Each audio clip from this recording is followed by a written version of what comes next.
আটককৃতরা police van থেকেই গত কয়েকদিনে শিক্ষার্থীদের উপর হামলা, হত্যা ও গ্রেফতারের প্রতিবাদে স্লোগান দিতে থাকেন।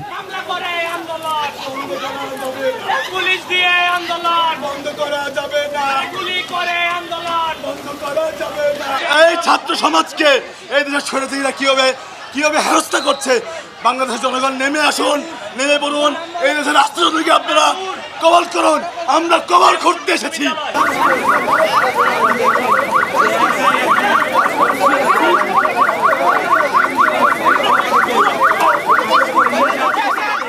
আটককৃত শিক্ষার্থীদের নিয়ে পুলিশ ভ্যান এগুতে থাকলে সামনে দাঁড়ান আন্দোলনরত এক নারী শিক্ষার্থী।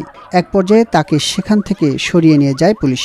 সে সময় ওই নারী শিক্ষার্থী সহ অন্যরাও বিক্ষোভ প্রকাশ করেন।